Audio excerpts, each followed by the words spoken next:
Buenas noches. Somos el grupo de investigación Las Sorderas de los Profes, investigación inscrita al macroproyecto Lenguajes del Poder, tiempos que convocan, humanidad que deviene, liderada por el docente Miguel Alberto González González. Nuestro grupo de investigación está conformado por Nuria Osecha, Gisela Guerra Díaz, Álvaro Gómez Medina y Elba Marina Zúñiga Quisobonín. Vamos a llevar a cabo una discusión tomando como base la pregunta: desde la igualdad y la libertad, ¿con cuáles categorías estamos transitando por la investigación? Antes de llevar a cabo esta discusión, vamos a realizar una breve introducción con relación a las categorías libertad e igualdad. Bueno, en ese sentido, pues básicamente vamos a decir que la libertad y la igualdad han movilizado colectivos humanos a lo largo de toda su historia. Y que esos colectivos humanos pues han cambiado el rumbo de grandes épocas y han instaurado unas nuevas. Un ejemplo que tenemos pues es la Revolución Francesa, la cual fue una lucha del pueblo francés por la libertad y la igualdad, intentando derrocar gobiernos opresores, en este caso la realeza. Y pues tenemos también casos colombianos. En este pues básicamente hablamos de las resistencias de los pueblos indígenas, entre otros por la libertad y la igualdad, por la lucha por el territorio, por una vida digna, por una educación propia, las luchas de los afrocolombianos por abolir la esclavitud, los movimientos sindicales, los movimientos estudiantiles, entre otros, todos bajo una misma bandera de la libertad y la igualdad. Y pues como veremos, si bien ha traído avances para la humanidad, también ha traído grandes derrotas y grandes retrocesos, que es de lo que hablaremos. Queremos también referirnos a una frase que nos regaló nuestro docente Miguel González González, y es que si nosotros no pensamos el lenguaje, entonces él nos piensa. El asunto del lenguaje entonces debe ser pensado porque es quien nos moviliza y quien nos inmoviliza. Adentrarnos en la palabra y en las palabras que nos han pensado significa poner en tensión toda nuestra acción, nuestra vida. Por eso la pregunta sobre la igualdad y la libertad, pues entonces nos llama a pensar en el lenguaje de nuestra propia educación desde la infancia, que es la que nos ha movilizado. Esto de los signos y las banderas y las filas ha movilizado todos los comportamientos y ha controlado toda nuestra forma de ser y de pensar en el mundo. Bueno, vamos a continuar con la discusión relacionada con la pregunta desde la diversidad y la igualdad: ¿con cuáles categorías estamos transitando por la investigación? Nuestra investigación tiene como objetivo comprender en qué consisten las sorderas de los profes del departamento del Cauca y la incidencia en los procesos educativos. Cuando nosotros estamos hablando de sorderas, lo utilizamos en un sentido metafórico. Es una metáfora que hace referencia a qué estamos haciendo oídos sordos. Oídos sordos a esas realidades que estamos viendo, a los hechos que están ocurriendo a nuestro alrededor, a las situaciones problemáticas que estamos enfrentando, las injusticias sociales, las crisis ambientales, la guerra, la pobreza. Todo esto para relacionarlo con la igualdad y la libertad, ¿cierto? Que como fenómenos sociales restringen las posibilidades de que uno sea autónomo, de que uno pueda decidir libremente como ser humano. A su vez, como lo decía la compañera Gisela, esas sorderas también son construcciones lingüísticas que nos restringen y nos impiden a nosotros tomar decisiones libres y sobre todo que podamos vivir plenamente la libertad y la igualdad como principios básicos de nuestras vidas. Bueno, en esos hallazgos de ese objetivo que hemos emprendido, pues hemos encontrado que hay unas categorías de sorderas que básicamente las llamamos unas sorderas de protección o unas sorderas por protección, unas sorderas al dolor ajeno, unas sorderas políticas, unas sorderas económicas, unas sorderas a la diversidad, a la libertad y la autonomía, así como unas sorderas por el machismo y al machismo, y unas sorderas por la guerra.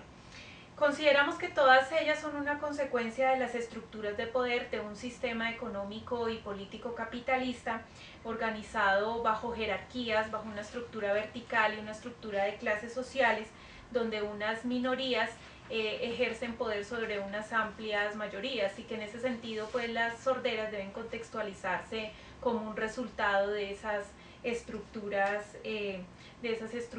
desiguales de las que estamos hablando.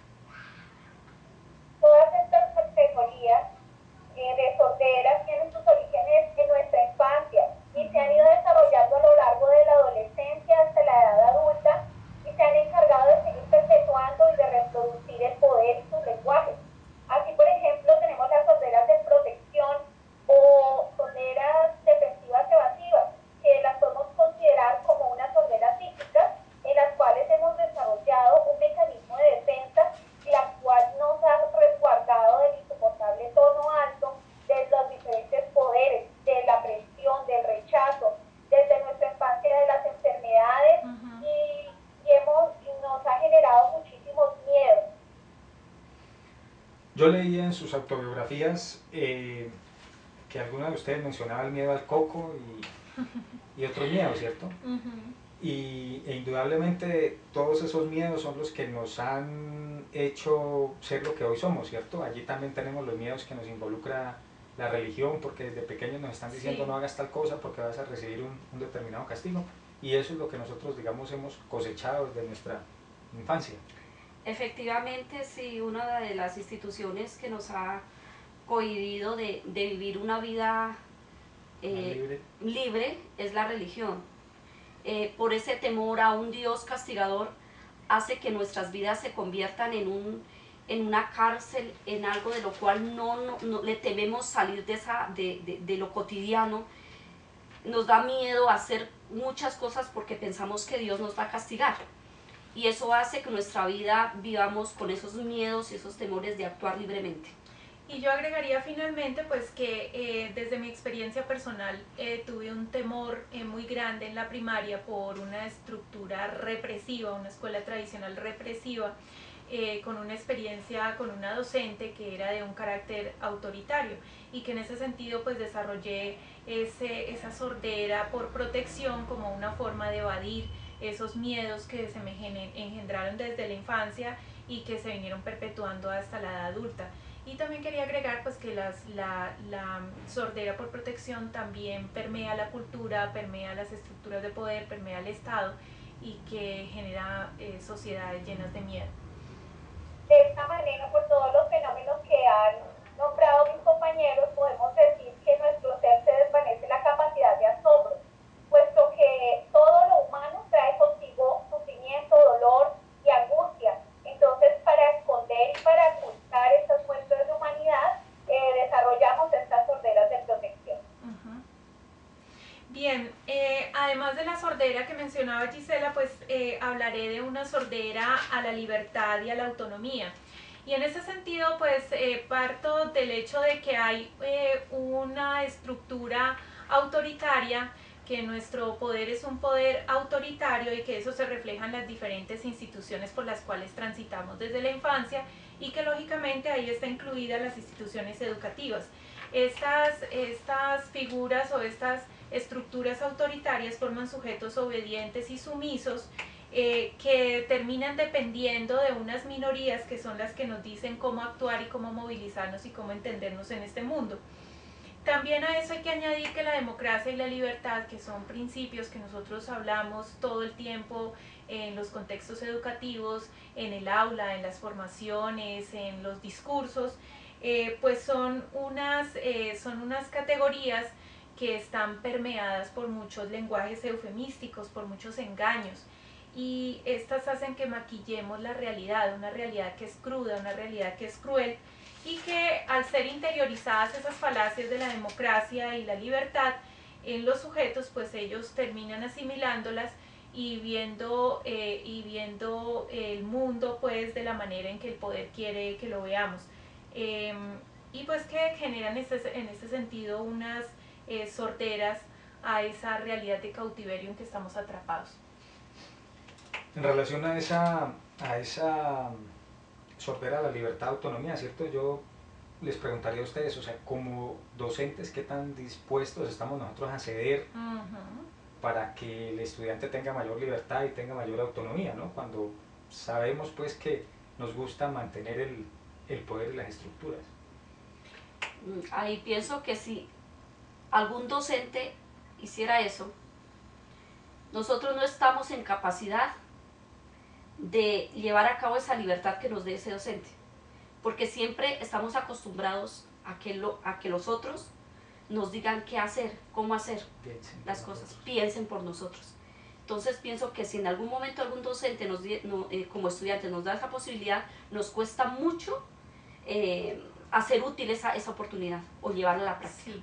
Bueno, yo agregaría ahí también que saliéndose un poco del ámbito educativo, uno ve reflejado ese miedo a la libertad en las instituciones y en las organizaciones, incluso organizaciones populares que se gestan con la intención de liberarse de los lenguajes del poder, y lo ve uno en líderes populares que en ocasiones cuando llegan al poder pues se amañan con él y entonces sienten un miedo a desacomodarse de esa posición de privilegio que acaban de adquirir.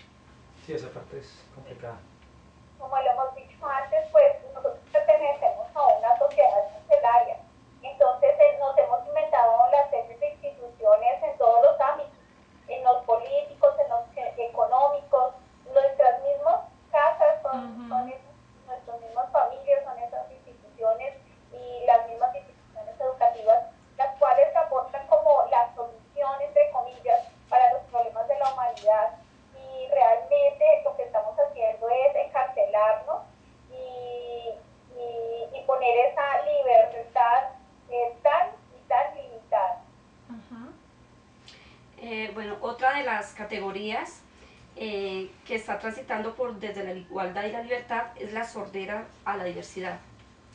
Esa sordera es entendida como la incapacidad de reconocer al otro como un ser con una cultura, con un pensamiento, con unas capacidades, y hacemos que todo pretendemos que esas individualidades se homogenicen, ¿sí?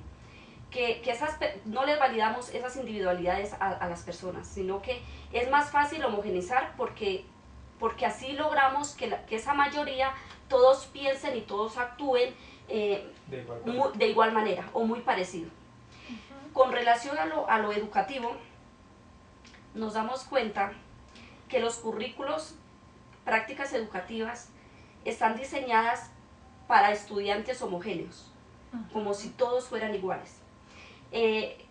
Acudiendo a Patiño, la docente Luz Helena Patiño, ella nos dice que la diversidad se tiene en cuenta cuando los currículos están diseñados de acuerdo a los ritmos de aprendizaje, a los tiempos y a los ritmos de aprendizaje. Sin embargo, eso es poco cumplible, ¿sí? Siempre tenemos en cuenta la mayoría, no las individualidades. Claro, Elba, porque es que es más fácil trabajar con lo uniforme, ¿cierto? Sí. O sea, si a mí me colocan cosas diversas, pues eso me va a causar incomodidad, me va a causar molestias, y yo qué prefiero, o sea, trabajar con lo uniforme, ¿no? Porque es que de pronto lo diverso me va a mover a mí el piso, entonces me va a desestabilizar, y entonces en este momento ¿yo qué hago?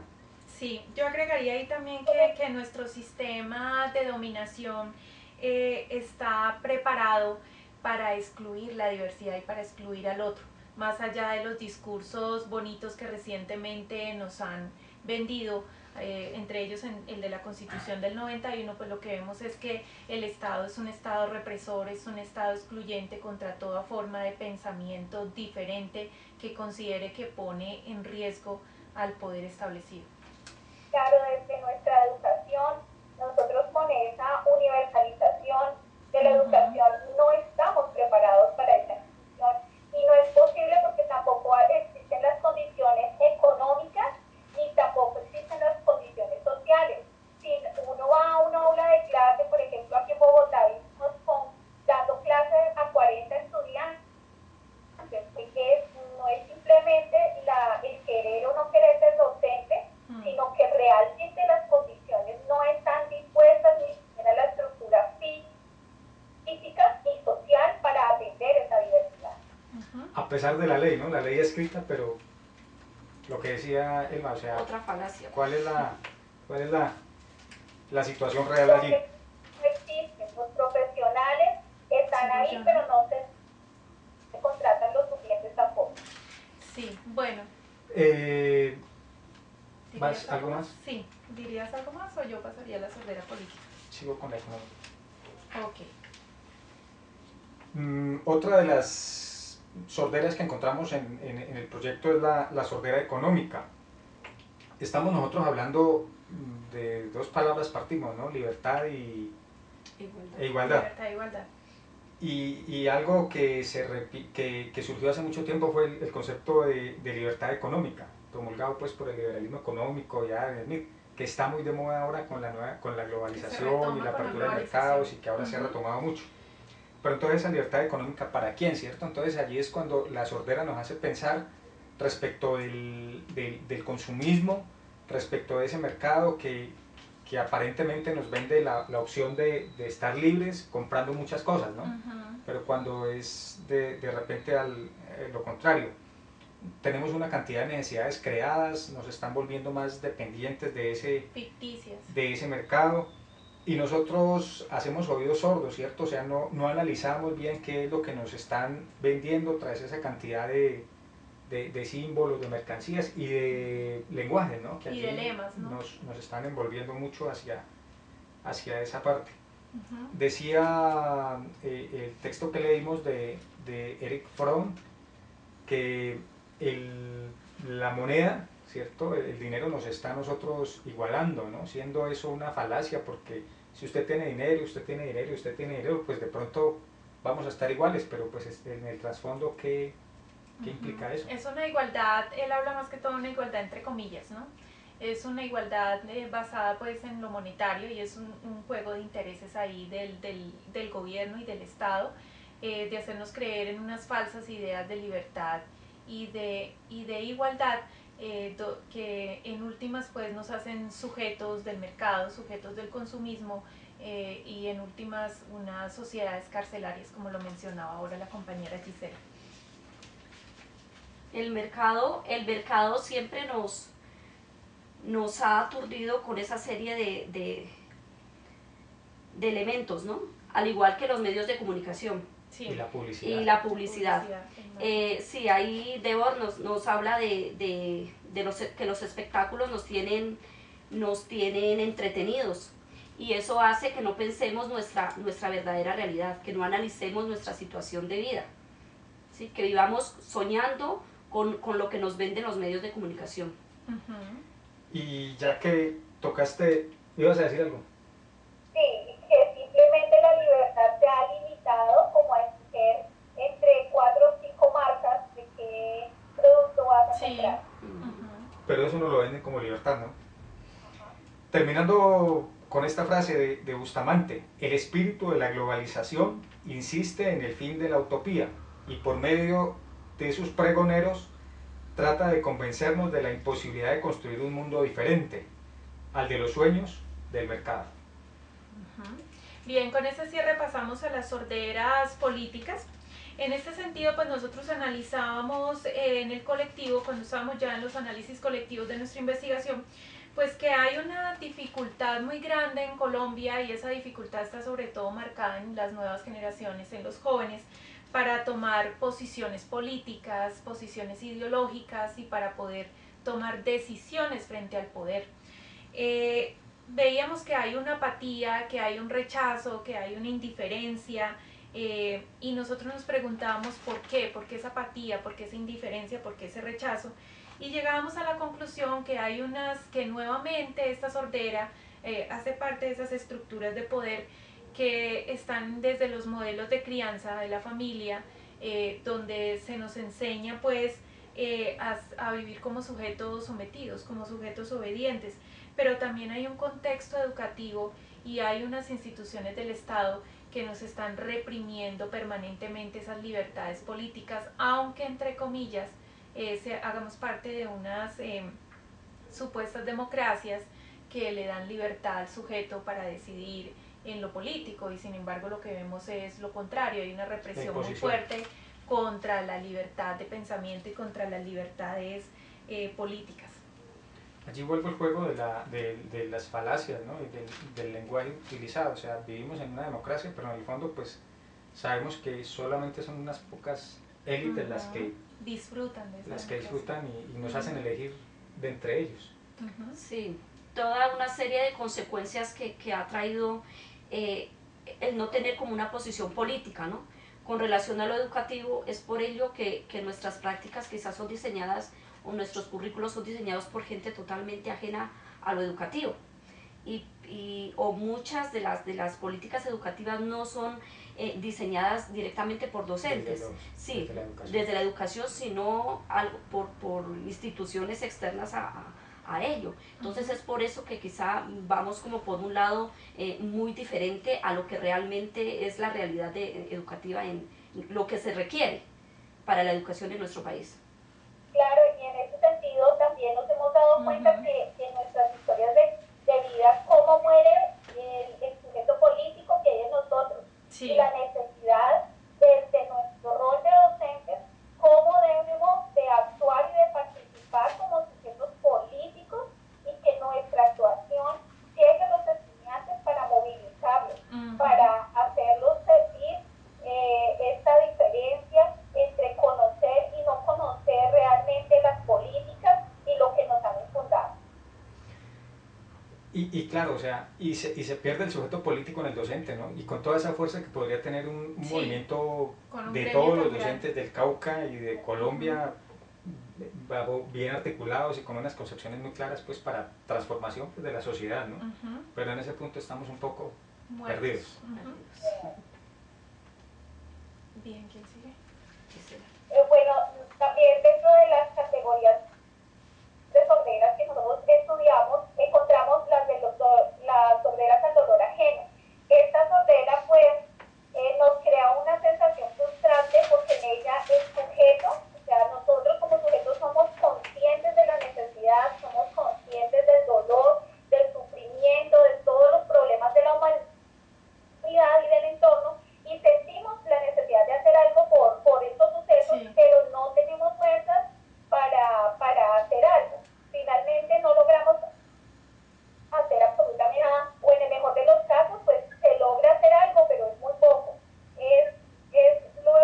En esta sordera se ve el ser consciente, pero a la vez de actuar como seres inconscientes, que nosotros la indiferencia nos allega y tenemos que excluir y hacer a un lado ese dolor y ese sufrimiento para no tener esa pugna y esa contrariedad entre lo que queremos y entre lo que podemos hacer por los demás. Sí, ahí agregaría algo pequeño, y es que hay dos formas en que se puede reflejar esa sordera por el dolor ajeno, y es, como lo dice Gisela, en esa aparente impotencia, que la impotencia aquí es una falacia, de que supuestamente no podemos actuar frente a lo que le pasa al otro.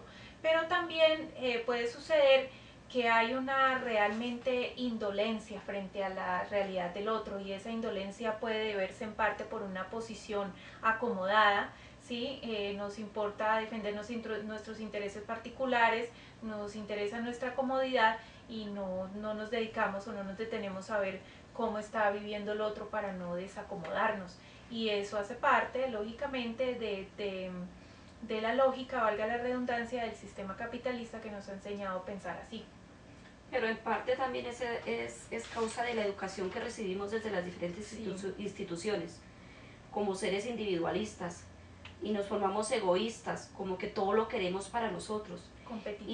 Competitivos, y alejamos al otro. Y en ese alejar al otro, muchas veces ni percibimos lo que le sucede al otro, y nos volvemos poco a poco indolentes. Individualismo muy relacionado con la sordera anterior, ¿cierto? La sordera política, porque indudablemente al actuar de manera individual, pues perdemos de vista el colectivo y la generación de soluciones en pro de toda la sociedad. ¿Quién sigue? Machismo. Bueno, seguimos con una sordera que nosotros llamamos sorderas por y al machismo. Nosotros analizábamos que el machismo, sobre todo en el contexto latinoamericano y en el contexto colombiano, pues está muy acentuado aún. No sabemos cómo esté en Europa, en Estados Unidos, en estas sociedades muy occidentalizadas, pero sí sabemos que nuestros contextos latinoamericanos es muy fuerte. La asumimos como una influencia principalmente de la cultura. Sabemos que hay unas tradiciones y unas costumbres arraigadas en nuestra cultura que vienen de nuestros padres y a su vez de nuestros abuelos, en las cuales aún se sostiene pues esa dominación del hombre sobre la mujer, que las instituciones y entre ellas la educación, la escuela, siguen recreando estas prácticas machistas y que pues eso nos hace sordos al machismo, pero también sordos por el machismo. Sordos al machismo cuando como mujeres rechazamos profundamente estas prácticas y nos hacemos como los oídos sordos para soportar esa violencia ejercida. Y sordos por el machismo cuando nosotras mismas como mujeres, y aquí estamos siendo muy autocríticas, también tenemos conductas machistas o conductas que justifican el machismo, ¿sí? En ese sentido pues digamos que hay una sordera que es de tipo abierta o que es de tipo directo, que es cuando se ejerce violencia física en los casos que vemos de maltrato contra la mujer, pero también que hay una violencia sutil y refinada, y en esa violencia sutil y refinada pues el ejemplo pues que yo encuentro como más diciente es el caso de la supermujer, de la supermamá moderna, que trabaja muy bien, pero que al mismo tiempo llega a la casa y es una madre y una ama de casa muy eficiente, la supermamá y la supermujer. Sí, la violencia contra la mujer que últimamente pues como que se evidencia por los medios de comunicación de vez en cuando, ¿sí? Pero igual es algo que la sociedad justifica. Entonces la mujer termina siendo la culpable de que se la violente, ¿sí? Es que ella por su vestido, es que ella, la actitud de ella incita, provoca eso. De tal manera que la violencia y el machismo últimamente o a través del tiempo se ha visto como algo natural, como algo más cotidiano en la sociedad. Y a pesar de que es un tema, digamos, que se ha traído a la luz y que se ha debatido bastante, persisten todavía esas prácticas, ¿no? Y se siguen utilizando esos lenguajes que yo diría perversos, a pesar de que, digamos, echándole la culpa pues a la mujer de esos exabruptos pues que se cometen en contra de ella. Sin embargo, estamos como en esa época de transición donde la mujer despierta un poco a ese lenguaje, impone su propio lenguaje y se libera de cierta manera, poniéndose en contra de ciertas prácticas o de ciertos discursos que la han hecho sumisa. Estamos como en ese proceso y en ese tránsito, en esa época. Sí, es cierto. Eso sí, en realidad ha ido cambiando. Otra de las categorías de las que hablamos también es la sordera a la guerra y la paz, ¿cierto? Yo aquí les preguntaría a ustedes para indicar pues que esa sordera es como ese ropaje que nosotros hemos hecho a esos lenguajes que nos han vendido desde hace mucho tiempo sobre guerra y paz, ¿cierto? O sea, les preguntaría yo a ustedes ¿qué sigue después de los diálogos de paz en La Habana que está promoviendo el presidente Santos? O sea, ¿encontraremos la paz de pronto con todas las multinacionales que pueden llegar al país a sacar los recursos naturales? O mejor dicho, no digamos de esa manera, sino a mejorar la economía del país. Bueno, yo en ese sentido te diría, Álvaro, que en realidad yo hasta cierto punto soy pesimista de los diálogos de paz, es decir, no pesimista en el sentido de que yo no crea en la paz. Claro, yo creo en la paz. No estamos diciendo que no queremos la paz, ¿no? Considero que es necesaria la paz, pero yo siento que estos diálogos que se están llevando en Colombia no dejan de tener unos oscuros intereses ahí, que son unos diálogos que se han hecho no de cara al pueblo realmente, y que no se le ha preguntado al pueblo cómo quiere que sea la paz, cómo concibe la paz, qué espera de la paz, sino que en realidad se han hecho, son unos diálogos entre dos grupos minoritarios, que son el Estado por una parte y el grupo armado pues que se está sentando a negociar con el Estado. Y pues yo diría también que en ese sentido la paz se nos vuelve aquí un juego de intereses y de conveniencias, que los estados promueven la guerra cuando les conviene y también firman acuerdos de paz cuando les conviene, y que en ese sentido es importante que el pueblo se apropie de ese proceso de paz, que el pueblo se haga sentir, que el pueblo exija ser escuchado en esos diálogos de paz y después de que se firme la paz. Asunto de conveniencia política, dice Nuri. Sí. Yo pienso que la paz no se puede lograr mientras haya esa gran desigualdad social. ¿Sí? No se podría hablar de paz. Primero está que las personas con menos, las personas más vulnerables tengan mejores condiciones de vida, tengan acceso a una educación con calidad, y eso les ayudaría a tener mejores opciones en la vida. Sí. Mientras no haya disminuir esa brecha, es difícil hablar de paz. Pero recordemos, Elba, que las estadísticas están acabando con los pobres. Creo, pues, para hacer un aporte acerca de estas solteras a la guerra y a la paz, que aún nosotros pues estamos de acuerdo que son falacias, es una fantasía que nos han vendido y que realmente es muy complicado que nosotros lleguemos por ese camino a la paz, simplemente pensando en que por estos acuerdos, por esta negociación que están desarrollando, se van a manejar, se van a como a equilibrar algunos poderes o se van a transformar o a participar otros poderes en el poder para seguir perpetuando todos estos lenguajes, los discursos de los más ricos, los más pobres y todas las dicotomías que se han dado en esta universalización.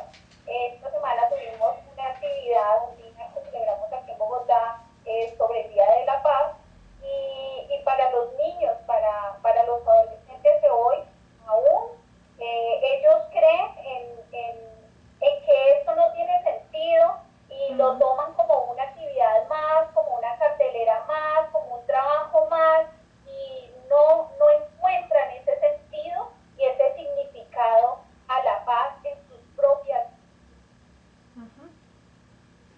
Interesante. Sí. Finalmente podríamos concluir que después de analizar las sorderas desde la libertad y la igualdad, podríamos decir que todas están permeadas por lenguajes del poder, que la libertad y la igualdad son términos de mercado, son términos eufemísticos, como Quijano lo dice, y son falacias, como el profe Miguel también no lo da a conocer.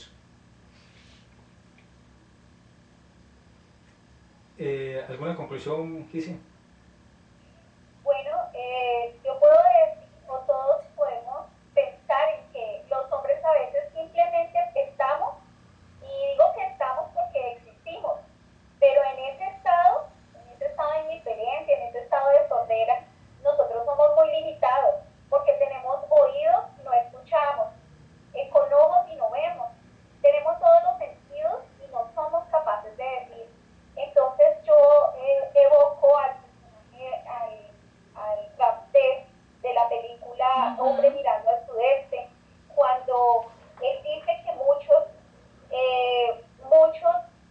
están ahí, pero como inconscientes. Entonces se necesitan más Ramsés en esta humanidad, muchas personas que sientan, que escuchen, que vivan, que piensen la vida y que piensen en el lenguaje, que se tensionen, Sí. que se cuestionen y que busquen respuestas a las preguntas que aún no tienen respuestas.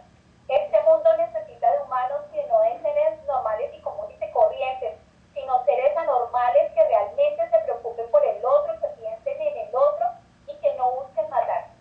Sí. No, normales humanos.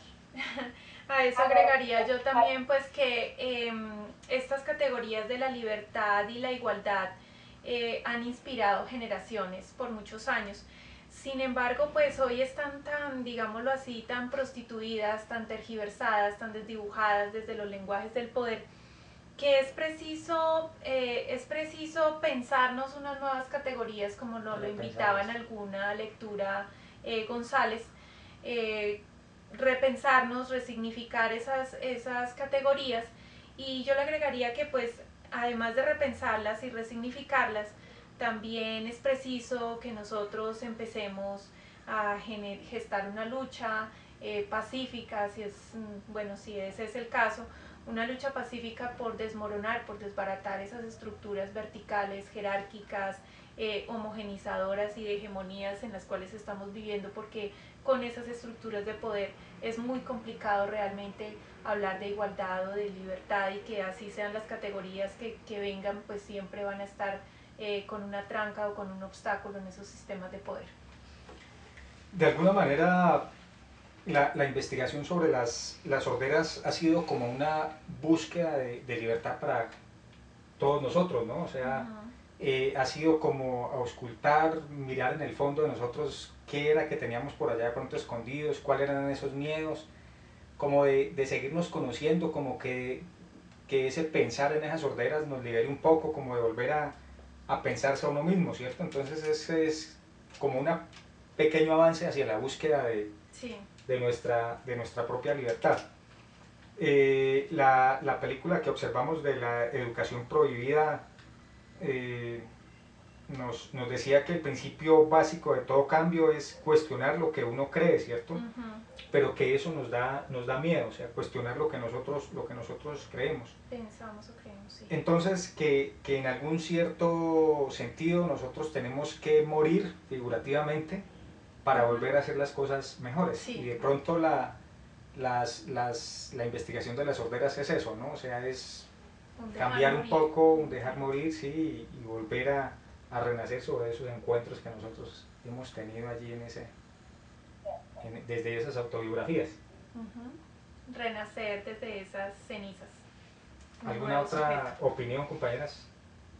Creo que con esto damos por terminada esta discusión sobre este conversatorio sobre las categorías de sorderas y cómo las comprendemos desde estas grandes categorías de la libertad y la igualdad que esperamos haber abordado de manera satisfactoria.